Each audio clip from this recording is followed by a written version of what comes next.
My question really is this: the mutual reduction in capability which the government has acknowledged will result from a no-deal outcome.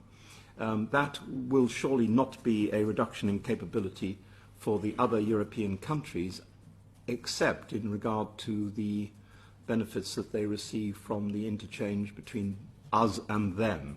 And I'd like you, please, if you would, to assess for me the level of that capability gap, but also in particular, you mentioned some of the areas which is most difficult to find an alternative to.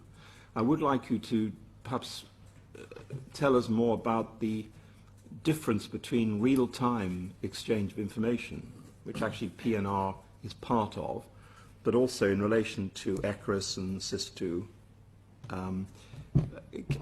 To what extent is the loss of that going to be something that could be replicated by other means, or are we inevitably, as a lot of people are suggesting, going to be very much disadvantaged? And finally, on that point, that balance between our disadvantage and the disadvantage of our European neighbours in terms of the new processes for exchanging information. I may start on that, if that's okay. So I think it is fair to say, as I've alluded to, that we will see a reduction in our capacity, our capability, but that's a mutual reduction as well.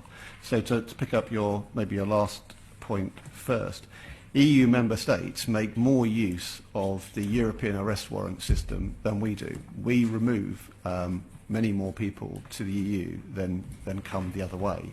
So it is very much recognised by us and indeed by EU member states in our discussions with law enforcement colleagues. This is a mutual challenge. In terms of how does that gap manifest itself, so I oversee the National Crime Agency's workload in terms of tackling serious and organised crime.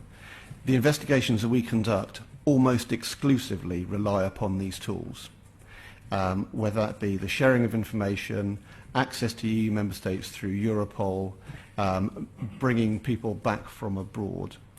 And I do assess a significant challenge in maintaining that workload over a no-deal exit.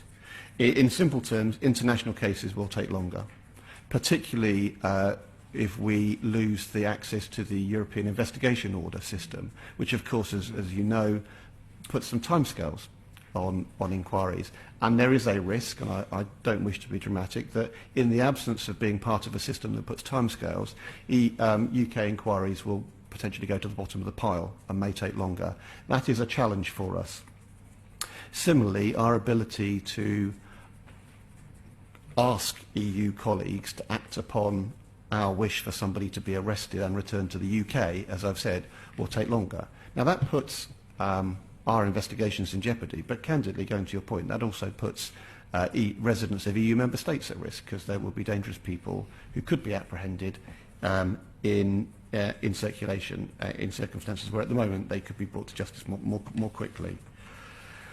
And we haven't really touched upon Europol yet, but I suspect we will, because Europol is a very significant mechanism for allowing us to deconflict our investigations. I was mulling over, is Europol an area where there is no mitigation? That's not entirely correct, because there is a mitigation, because we are putting a number of our liaison officers into EU member states to create a series of bilateral arrangements. But that's not an optimal way of going about doing business if you're looking to deconflict some very complicated investigations that spread over a number of EU member states simultaneously. I'm sure the same issues are true in wider policing.